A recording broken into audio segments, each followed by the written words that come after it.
नमस्कार साथियों, SCB astrology channel में आप सभी का फिर से स्वागत है। आज मैं जिस चीज़ को लेकर चर्चा कर रहा हूँ वो है कि जब ग्रहों की युति इस तरीके की हो कि हमारे कुछ ग्रह बिगड़े हुए हों, जैसे ग्रहण योग हो, चंडाल योग हो या गुरु शनि की युति हो, इस तरह की स्थितियों में हम क्या दान करें कि हमारा जो युति का प्रभाव है वो कम हो। क्योंकि युति क्या है, बड़ी इम्पोर्टेंट चीज़ है और संस्कारों पर प्रभाव डालती है। जब बच्चा बड़ा होता है तो कई बार हमें पता चलता है कि बच्चा अवहेलना कर रहा है या बातें नहीं मान रहा है, या हम जो सिखाना चाह रहे हैं परिस्थिति इस तरह की बन जाती है कि एक जिद का माहौल बन जाता है या कुछ इस तरह का। बड़ा होने पर भी वो चीज़ें कायम रहती है। तो कुछ चीज़ों के उपाय शुरू से ही ज़रूरी होते हैं, तो इसलिए मैं ये वीडियो बना रहा हूँ। जैसे मान लो, अब इस सबसे पहले इसके कंसेप्ट को आप समझ लो। जब कंसेप्ट आप समझ लोगे तब दिक्कत नहीं आएगी। जैसे गुरु के साथ शनि की युति हो किसी कुंडली के अंदर। अब गुरु संस्कार का द्योतक है, लेकिन शनि क्या है, जिद का द्योतक है। तो संस्कारों में कमी आती है यदि गुरु के साथ शनि हो। तो अब दान किसका करें, आपको ये ध्यान रहे हमेशा इन स्थितियों के अंदर आपको गुरु को मजबूत बनाना होता है। तो गुरु को मजबूत बनाने के लिए गुरु की चीज़ें शनिवार के दिन आप दान कर सकते हैं। जैसे शनिवार के दिन बेसन के लड्डू आप चींटियों में डाल सकते हैं। शनिवार के दिन बेसन के लड्डू आप प्रेम पूर्वक, जो आपके घर में काम करने वाले हैं, झाड़ू पोंछे सफाई वाले या जो लेबर क्लास के लोग हैं, इनको आप खिला सकते हैं। और ये एक दो बार नहीं, ये हम काफ़ी बार तक कर सकते हैं, ताकि वो जो इम्पैक्ट है वो हटे। क्योंकि वो जब कोई युति हमारी कुंडली में बन के आई है तो इट मीन्स वो प्रारब्ध के कुछ संस्कारों के कारण वो बन के आई है, जो इस जीवन के संस्कारों को भी प्रभावित कर रही है। या माता पिता संस्कार दे सकते हैं, क्योंकि एक कथा, राम कथा में मैंने मुरारी बापू भगवान को बोलते सुना है कि माता पिता संस्कार दे सकते हैं, बाकी प्रारब्ध भोगना पड़ता है। तो हम संस्कार देने के बतौर, जब हम संस्कार देने की बात करते हैं तो हम कुछ उपायों के साथ भी वो चीज़ें लागू कर सकते हैं। क्योंकि प्रारब्ध में एक और जगह मैंने उन्हीं को बोलते हुए सुना है कि प्रारब्ध के प्रभाव को पुरुषार्थ के कारण, या पुरुषार्थ जो हम करते हैं उसके कारण, हम प्रारब्ध के जो दुष्प्रभाव होते हैं उनको कुछ हद तक हम रोक सकते हैं। इस तरीके से मान लो गुरु के साथ केतु है, और अब मैं एक पर्टिकुलर एक उदाहरण बता रहा हूँ। गुरु के साथ केतु है और मान लो कुंडली के 10वें स्थान में बैठा है। जिन जातकों की कुंडली में ऐसा है वो देख सकते हैं। तो ऐसी स्थिति के अंदर 10वें स्थान में बैठा हो तो पंचम से षष्ठ हो गया ये स्थान, तो पंचम संतान का होता है। तो संतान से संबंधित जो चीज़ें हैं, या तो संतान का नहीं होना, या संतान होने के बाद अनुकूल नहीं रहना, या संतान संबंधी कष्ट रहना, तो ऐसी स्थिति के अंदर अब केतु, अब चाहे उच्च का हो केतु, मान लो ये युति मान लो धनु राशि के अंदर हो, तो यहाँ पर क्या है कि कुछ लोग गड़बड़ समझने में कर सकते हैं कि केतु भी उच्च का है, गुरु स्वयं राशि का है। लेकिन आप इसको उस तरीके से समझने की कोशिश कीजिए कि यहाँ गुरु बिगड़ रहा है, जो संतान का नेचुरल कारक भी है, और 10वें स्थान में होकर पंचम से षष्ठम होने के कारण बिगड़ रहा है। तो यहाँ जो गुरु की चीज़ें हैं, बेसन के लड्डू, दाल, इस तरह की जो चीज़ें हैं, वो केतु यानी संत महात्मा फकीर, इनको हम दे सकते हैं। या गुरुवार के दिन इनको कंबल वगैरह हम दान कर सकते हैं। या गुरुवार के दिन केतु, चूँकि छोटे छोटे जो कीट पतंगे हैं, चींटी वगैरह है, कीड़े वगैरह, इनका भी कारक है। तो हम इनमें चींटियों को बेसन से बनी हुई चीज़ें डाल सकते हैं। तो इन सबको करने के साथ, और यदि कोई संतान संबंधी प्रॉब्लम है और डॉक्टरी एनालिसिस में कोई चीज़ सामने आई है, हम बार बार हम उपचार भी ले रहे हैं फिर भी हम सफल नहीं हो रहे हैं, तो डॉक्टरी उपचार के साथ में हम ये एस्ट्रोलॉजिकल उपचार भी हम कर सकते हैं।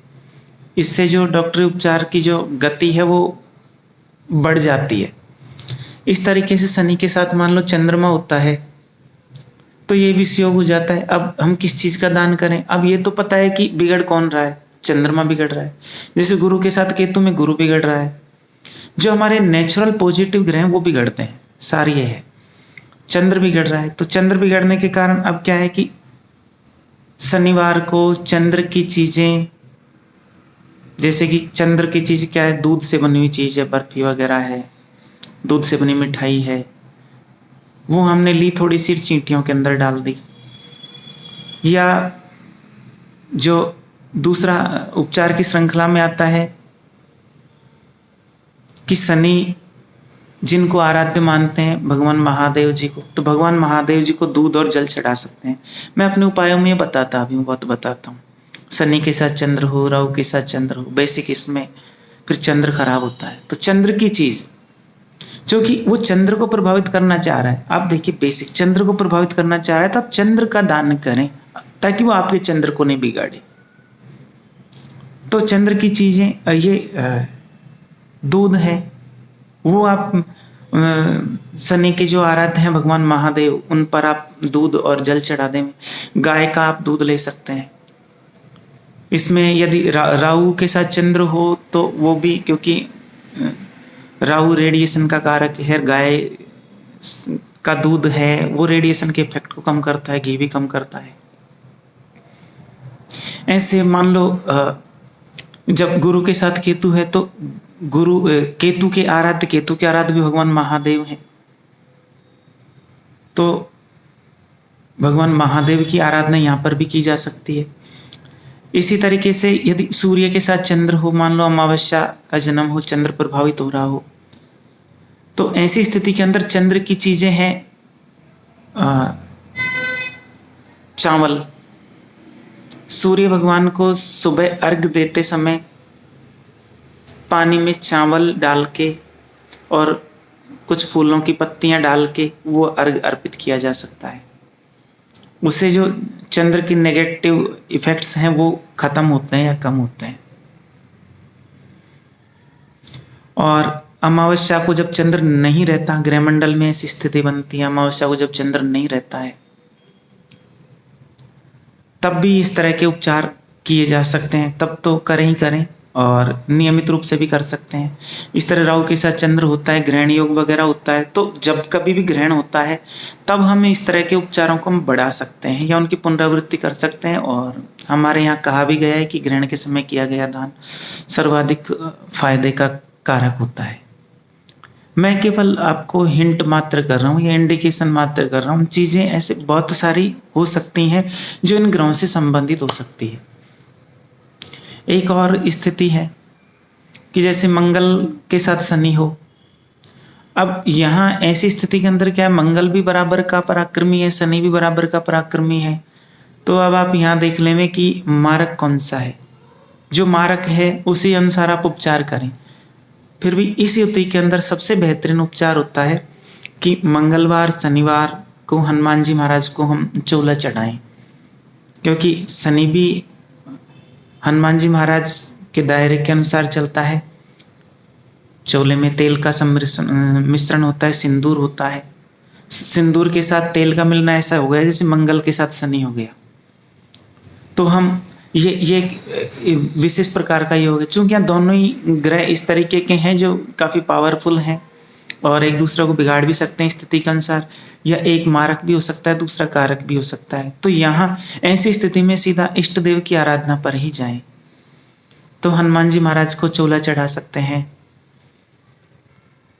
बंदरों के अंदर, अब यहाँ पर बंदर एक ऐसा जीव है जो केतु का भी कारक है, मंगल का भी है, शनि का भी है। तो बंदरों में चने वगैरह हनुमान जी महाराज को प्रसाद चढ़ाया, बंदरों को चने खिला दिए या बंदरों को केले वगैरह खिला दिए। खासतौर से ऐसा तब भी देखने में सामने आता है यदि बुध केतु की युति हो। तो यहाँ पर बुध खराब होता है केतु के कारण। तो बुध के आराध्य देवी दुर्गा की उपासना की जा सकती है। देवी दुर्गा के मंदिर में बुध से संबंधित चीजें दान की जा सकती है। या जो चींटे हैं, चींटियां हैं, इनमें आप बुध की कारक है, बुध की जो चीज है वो है मूंग। मूंग का हलवा, मूंग की बर्फी, इस तरह की जो चीजें हैं वो चींटियों के अंदर डाली जा सकती हैं।